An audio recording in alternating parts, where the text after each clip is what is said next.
9월 15일 수요일 영성 회복을 위한 가정 예배를 시작하겠습니다. 다 같이 주님 가르치신 기도합니다. 하늘에 계신 우리 아버지, 아버지의 이름을 거룩하게 하시며 아버지의 나라가 오게 하시며 아버지의 뜻이 하늘에서와 같이 땅에서도 이루어지게 하소서. 오늘 우리에게 일용할 양식을 주시고 우리가 우리에게 잘못한 사람을 용서하여 준 것 같이 우리 죄를 용서하여 주시고 우리를 시험에 빠지지 않게 하시고 악에서 구하소서. 나라와 권능과 영광이 영원히 아버지의 것입니다. 아멘.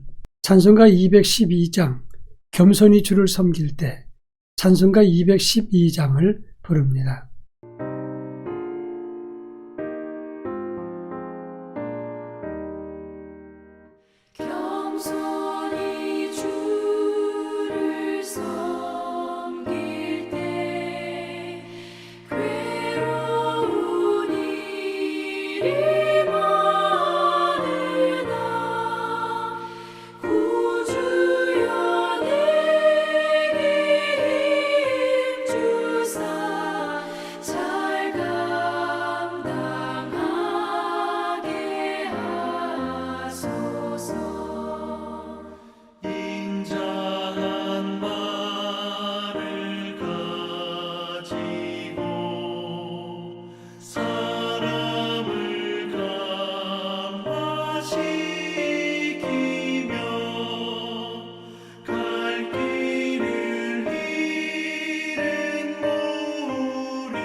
이 시간 우리에게 주시는 하나님 말씀은 구약성경 이사야서 10장 12절로 19절입니다.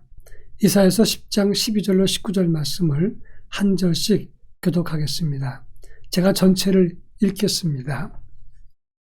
그러므로 주께서 주의 일을 시온산과 예루살렘에 다 행하신 후에 아수르 왕의 완악한 마음의 열매와 높은 눈의 자랑을 벌하시리라.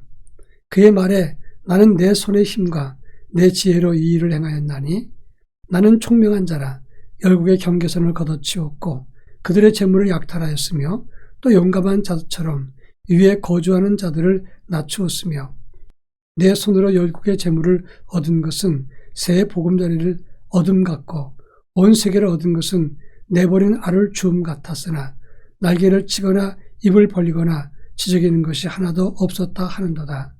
도끼가 어찌 찍는 자에게 스스로 자랑하겠으며 톱이 어찌 켜는 자에게 스스로 큰 채 하겠느냐. 이는 막대기가 자기를 드는 자를 움직이려 하며 몽둥이가 남이 아닌 사람을 들려함과 같음이로다. 그러므로 주 만군의 여호와께서 살찐 자를 파리하게 하시며 그의 영화 아래에 불이 붙는 것 같이 맹렬히 타게 하실 것이라. 이스라엘의 빛은 불이 되고 그의 거룩하신 이는 불꽃이 되실 것이니라. 하루 사이에 그의 가시와 찔레가 소멸되며 그의 숲과 기름진 밭의 영광이 전부 소멸되리니 병자가 점점 쇠약하여 감 같을 것이라. 그의 숲에 남은 나무의 수가 희소하여 아이라도 능히 기수할 수 있으리라. 아멘. 인간은 가난하고 힘이 없을 때는 비굴하다가 힘이 생기거나 여유가 생기면 우쭐하거나 교만할 때가 많습니다.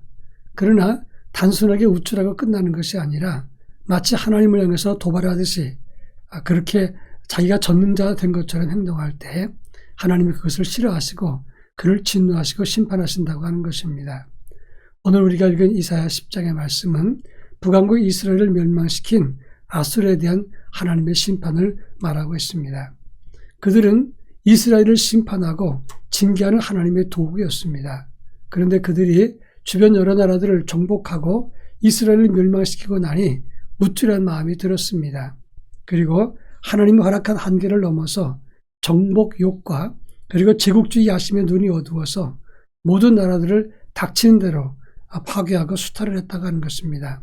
그리고 그의 교만함이 드러나는데 자기들의 능력과 힘이 모든 신들을 능가한다 이렇게 평가했다고 하는 것입니다. 그러면서 하나님도 무시하고 모든 사람들 앞에서 자기들이 전능자인 것처럼 행동했다고 하는 것입니다. 그런데 하나님은 그들 살찐 자들을 파리하게 만들고 하루 사이에 그의 가시와 찔레를 소멸시키리라 이렇게 말씀하고 있다는 점입니다. 이 본문이 주는 의미를 함께 살펴보도록 하겠습니다. 먼저 12절부터 13절 말씀 보면 하나님은 아수르 왕의 완악한 마음과 높은 눈의 자랑을 벌하리라 이렇게 말했습니다. 그 이유는 13절에서 내 손의 힘과 내 지혜로 열국의 경계선을 걷어치웠고 그들의 재물을 약탈했으며 위에 거주한 자들을 낮추었다 이렇게 말했습니다. 이는 높은 곳에 있는 모든 자들을 끌어내렸다고 하는 것인데 그것이 바로 내 손의 힘과 내 지혜로 이룬 것이다 이렇게 아수르 왕이 자랑했다고 하는 것입니다. 하나님은 범죄한 이스라엘을 징계하고 심판하면서 그들의 죄를 깨우치려고 하나님이 아수르를 도구로 사용했습니다. 그런데 아수르는 자기들의 힘과 능력으로 그리고 그런 지혜로 이 모든 것을 이루었다고 생각을 하고 신들 위에 뛰어나다 스스로를 이렇게 평가했다고 하는 것입니다. 여기에 큰 문제가 있습니다. 사실은 진정한 영성이 있으면 하나님의 도우심으로 하나님의 도구가 됐던 것을 감사해야 되는데 그런데 오히려 하나님을 향해서 하나님은 아무것도 아닌 것처럼 생각하고 자기의 능력을 과신하게 된다고 하는 것입니다. 영성 있는 사람은 그럴 수 없습니다. 인간은 하나님 앞에서 아무것도 아닌 존재입니다. 아무리 우리가 잘 나가도 하나님 앞에서는 아무것도 아닌 것을 인정해야 되는 것입니다. 사실 온 우주에서 지구는 바닷가의 수많은 모래 중에 하나와 같이 아무것도 아닌 존재입니다. 근데 우주 안에서 지구 안에서 우리 이것은 하나님 앞에 아무것도 아닌 존재입니다. 따라서 하나님 앞에서 교만된 것은 하나님을 등지는 것이고 심판을 자초하는 것이다 이렇게 말할 수 있습니다. 그런가 하면 15절에 보면 하나님은 그와 같은 아수르를 향해서 내 주제를 알라 이렇게 경고했습니다. 도끼가 어찌 찍는 자에게 자랑하겠으며 톱이 어찌 켜는 자에게 스스로 큰 체 하겠느냐. 막대기가 막대기를 드는 자를 움직일 수 있느냐 이렇게 책망을 했습니다. 옛말에 개가 꼬리를 흔드는 것인지 꼬리가 개를 흔드는 것인지 이런 얘기가 있습니다. 여러분 등대가 움직이는 것입니까? 아니면 배가 등대를 향해서 움직이는 것입니까? 개가 꼬리를 흔드는 것이고 그리고 배가 움직이는 것이지 꼬리가 개를 흔들 수 없습니다. 등대를 움직이라고 할 수 없는 것 마찬가지입니다. 아수르는 도끼요 톱이요 막대기에 불과합니다. 그것을 사용하신 분은 하나님이십니다. 근데 그들은 스스로 하나님처럼 그렇게 세상을 다 주관하는 것처럼 행동했을 때 하나님이 진노하실 수밖에 없었다고 하는 것입니다. 너희들의 행위, 너희들의 말과 행동 참으로 가소롭도다 이렇게 하나님이 지적하시면서 16절에서 만군의 하나님의 살찐 자를 그리고 너희를 파리하게 할 것이다. 그 영화를 맹렬히 타게 할 것이다. 이렇게 말씀하고 있습니다. 여러분 기억해야 됩니다. 우리는 하나님이 아닙니다. 형통할 때 겸손해야 되는 것이고 그리고 하나님 앞에 잘 나갈 때 그럴 때 더더욱 하나님 앞에 자기를 낮추는 자세를 가져야 하는 것입니다. 마지막으로 17절부터 19절 말씀을 보면 너희는 아수르는 심판을 받으리라 이렇게 말했습니다. 너희 아수르가 심판을 받겠는데 17절에서 하루 사이에 그의 가시와 찔레가 소멸되고 18절에서는 그의 숲과 기름진 밭의 영광이 전부 소멸된다 이렇게 말했습니다. 가시와 찔레는 아수르의 하루충을 말하는 겁니다. 그의 숲과 기름진 밭은 아수리의 고위층 상류층을 말하는 것입니다.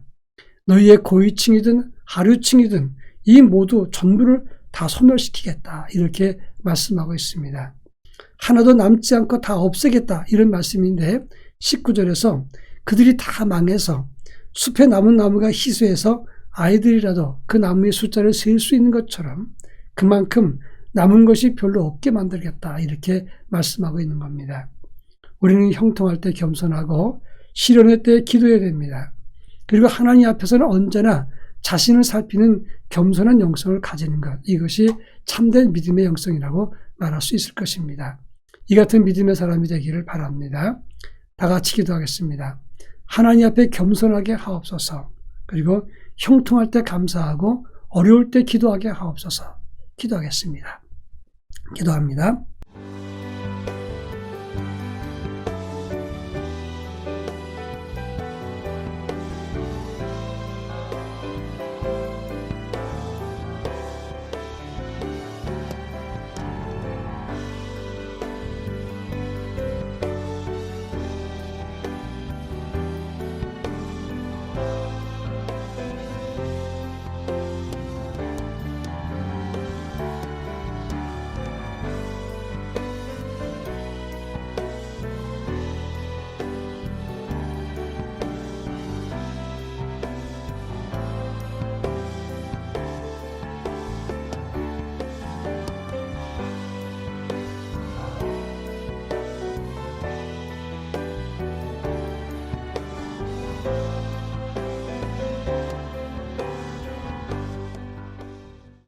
사랑 많으신 아버지 하나님, 감사합니다. 저희를 경고케 하시고 형통케 하시고 풍성케 하시니 감사합니다.